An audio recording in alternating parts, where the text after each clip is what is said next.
Salut à tous, j'espère que vous allez bien et que vous êtes en forme. Aujourd'hui, on va revenir une fois de plus sur Fatal Fury Special, mais pas n'importe lequel. J'ai choisi pour vous le portage qui a été fait sur PC Engine CD-ROM et on voit ça tout de suite après le générique.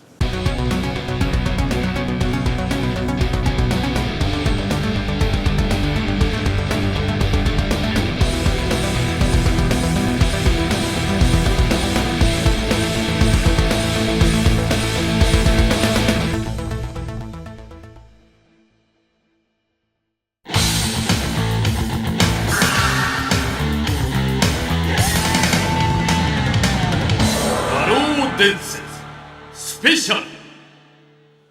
Pour ceux qui suivent ma chaîne depuis un moment, vous le savez, je suis fan de jeux SNK, je suis fan de jeux de baston.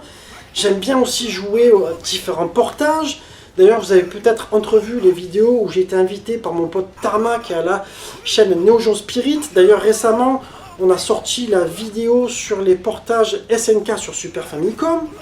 Et donc, ayant testé les portages SNK sur PC Engine, je me suis dit il fallait que je fasse les tests parce que c'est vraiment des prouesses techniques de dingue.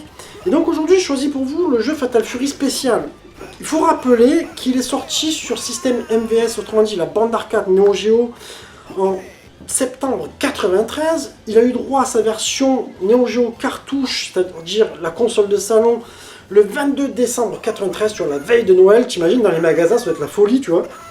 Et puis, il a eu droit aussi à son portage Neo Geo CD, mais qui sortira presque un an plus tard, puisque ce sera le 25 novembre 94.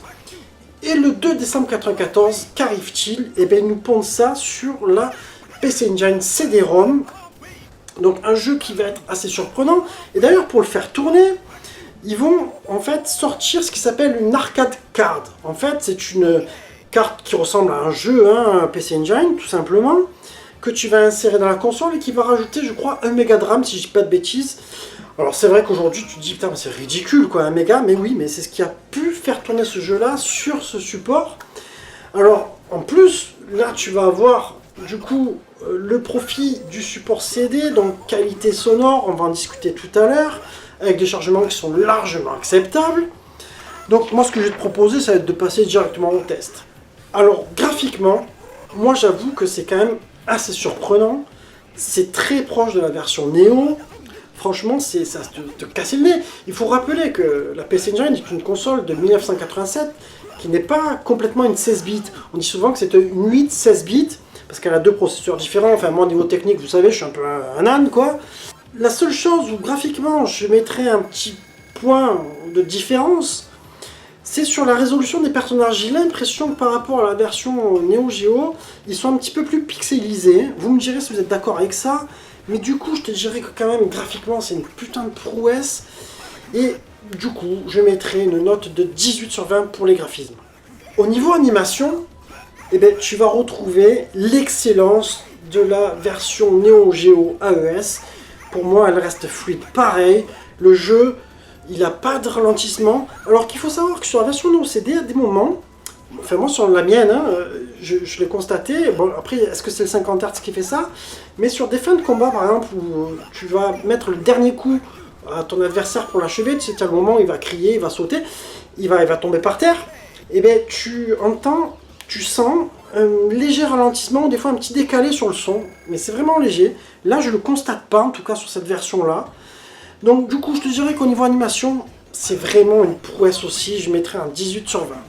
Au niveau gameplay, donc jouabilité, ça reste assez souple, c'est très proche.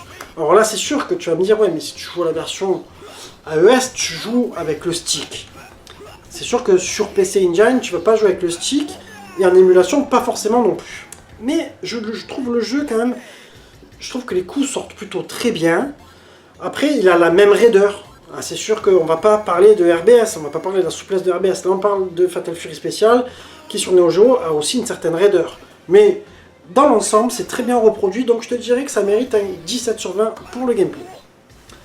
Au niveau mix sonore, alors là, tu vois, il y a des trucs que j'ai constatés, et je crois avoir compris l'histoire. Après, vous me direz si c'est ça ou pas.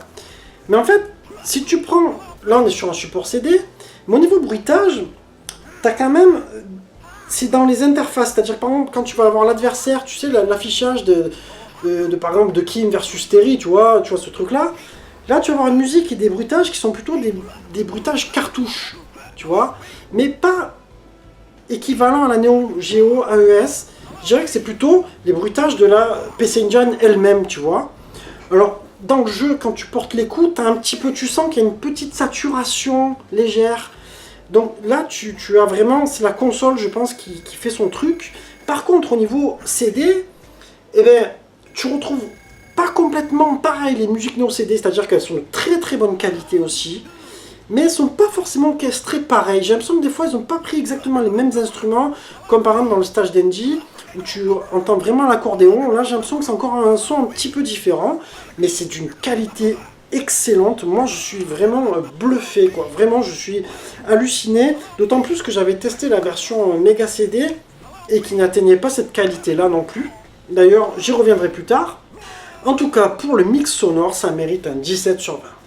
Au niveau durée de vie, alors c'est un petit peu compliqué, parce que c'est un jeu, voilà, c'est un jeu sur lequel je rejoue très souvent, sur la ES, sur la CD, parce que la version Neo CD, pour moi, c'est une de mes préférées.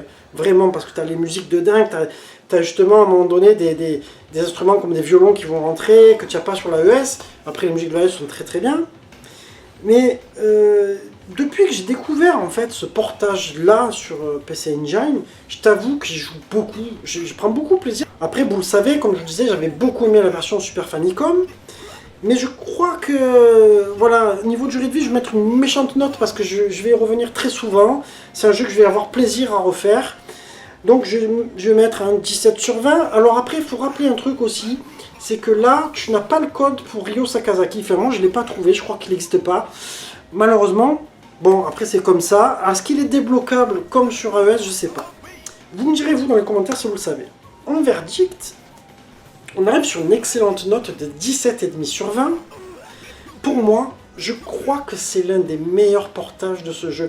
Je pense qu'il est même meilleur que la version Super Famicom, parce que au niveau bruitage, la Super Famicom est un petit peu plus étouffée, mais c'est vraiment difficile. Mais à mon avis, tu vois, tu as la version Neo CD pour moi et AES au-dessus.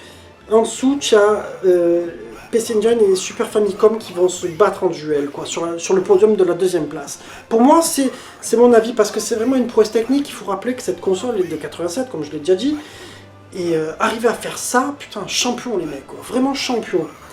Donc voilà, je crois que je vous ai tout dit, on arrive sur la fin de ma vidéo. J'espère qu'elle vous aura plu.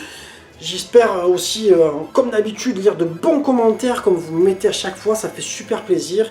Et puis je vous embrasse tous et je vous dis portez-vous bien les amis. Ciao ciao.